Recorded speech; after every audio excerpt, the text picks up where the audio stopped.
So yeah, like I always say, I'm very fortunate to be able to afford this hobby, to be able to put these videos out and also to be able to buy these incredible bottles.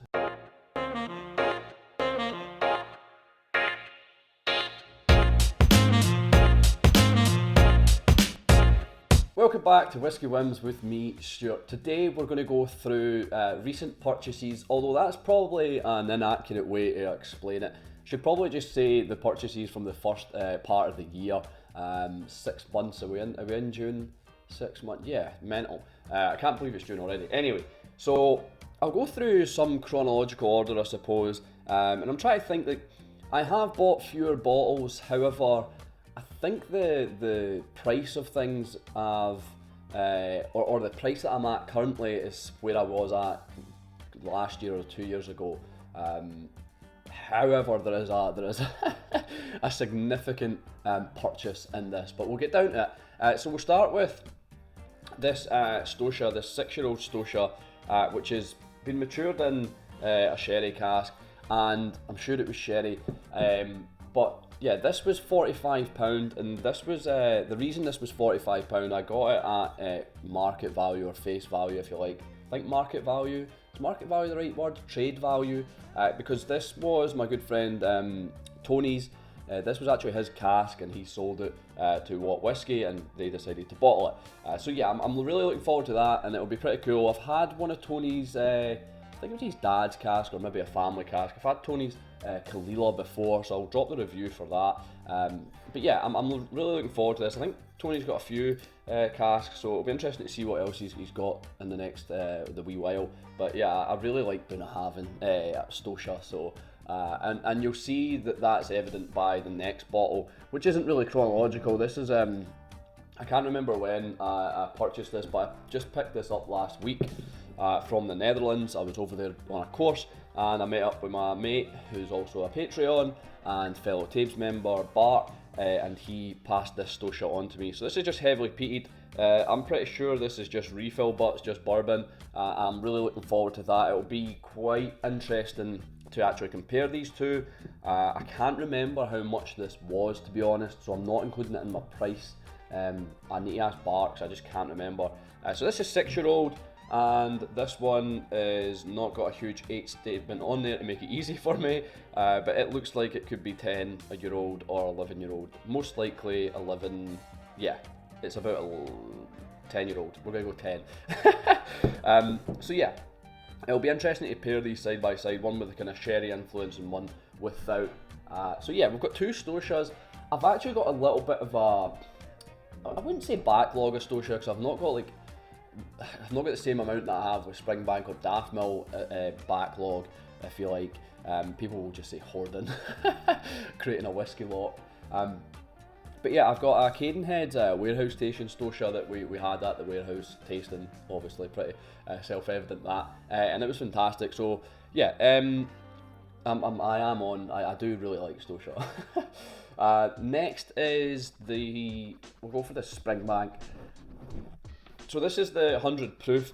I tried this in the pot still, possibly the batch previous to this. I quite enjoyed it, really enjoyed it. Just a nice stripped back Springbank, quite funky, quite dirty. And I've seen mixed reviews. This cost me £60. I bought this in Dice, and yeah, I've seen mixed reviews. There's a few people saying like they think it's quite spirity or quite harsh, but I don't know, from what I had in the pot still, I enjoyed it. I had their 5-year-old Society bottle, and it was just purely bourbon, and that was fantastic. So yeah, I don't think I think I'm going to enjoy this. I can't see myself not enjoying it, but when I open it, we'll do the same as always. We'll get a review out, see how we actually feel. So yeah, £60 for that. The next one is, I shouldn't have put these so far away, is this Ardbeg 10-year-old. Now, I have been staying away from Ardbeg purely because of their marketing and just how they do things, and I don't think they've really piqued my interest with recent releases. However, this definitely piqued my interest. Now, I think Bart was over for Burns Day, and he was at a festival. I think it was like the National Whisky Festival. He tried this, he said it was superb. So I kind of took Bart's word for it. 61.7% cash strength Ardbeg 10. Now, I think I've still got a little bit of 10-year-old Ardbeg core range, the 46% ABV, so it'll be really cool to try these together. I'm quite excited for it.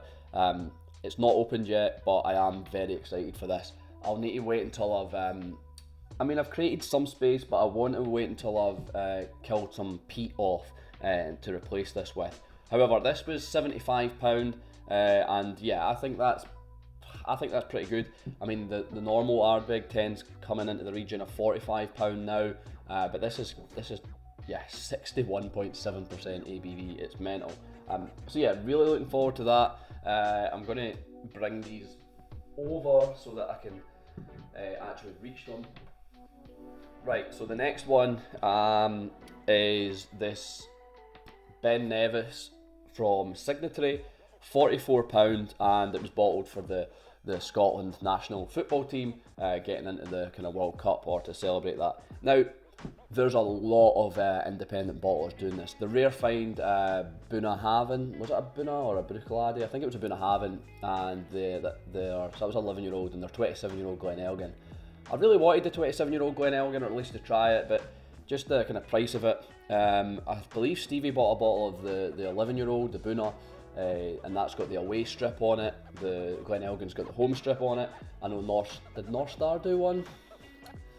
But yeah, there's been several companies releasing a kind of Scotland national football team associated one. I think Rare Find actually started it off with the Tamdhu a couple of years ago. So yeah, I've got that Tamdhu. It is almost dead, and I'm quite looking forward to another Ben Nevis. I have got a little bit of a backlog of Ben Nevis at the moment. It's something that I've been wanting to explore more of, and I have been exploring more of, but it's just getting through them. I have realised that I'm not drinking as much as I used to. I've definitely reduced the intake, and I'm not getting through bottles as quick as I was. But I am still.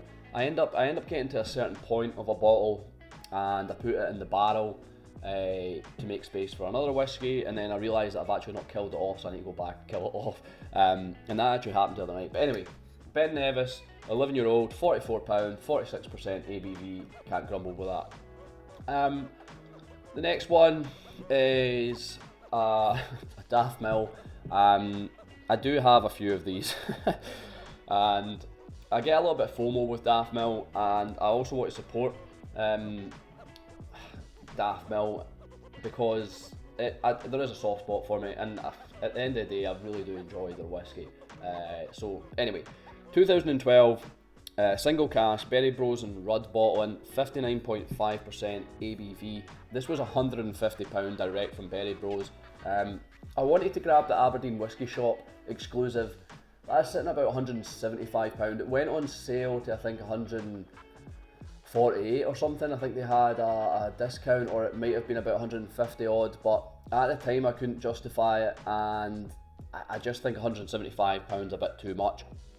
I could look on the auctions and get it cheaper, and I probably should. Like, it's pretty savvy. It's almost it doesn't make sense to buy it full RRP when you can get these things for cheaper, but I don't know. I don't know. It's going to sound stupid saying, oh, I like supporting them and then wasting money, but yeah, I probably should look on the auctions. But even then, at the end of the day, sometimes you can get bargains on auctions, but sometimes they sell for like £90, and then by the time you put the hammer price on and the VAT, I don't know. Sometimes it's not as good a deal as you think it's going to be. Anyway, £150. Really looking forward to this.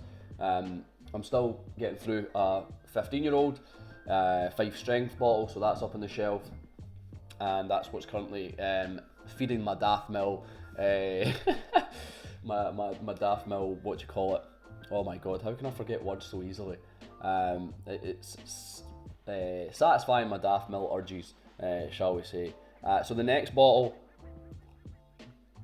I'll drink some coffee and take a break before I talk about it because it's stupid. It's a Glenfarclas family cask bottle, 1995. I'm just reading on the back of it. Back in 2007, we launched the family casks, a unique range of single casks spanning every year from 1952 to 1994. So they've obviously continued that. This is, like I said, 1995. This had been sitting in the Royal Mile Whiskies for quite some time, and after the Glenfarclas distillery tour with Callum and him kind of spoiling us rotten, I mean, this started in 1952 and he gave us a try of the 1955 family cask, so it is really something truly special. This is 1995, 49.2% ABV and bottled in 2023. So it could be 28, it could be 27-year-old. Is that right? Yeah, my math is mathing. So it could be 28 or 27-year-old, depending on when it was actually distilled, like what month, because it doesn't say what month. So we'll go with 27 just for the younger. This was supposed to be £450, I believe, and I did get I think I had like a 10% discount or something, so I got it for about £405 or £400 odd. So this is up to date the most expensive whiskey I have ever bought. The previous being the Lefroy 27-year-old. I'll link the review up to that. I think that was, I don't know if that was 275 or 375, that Lefroy. It might have been 275, but I'll link that anyway. However, this has taken the mantelpiece for that, and it's on the centre of the shelf now. When will I open it?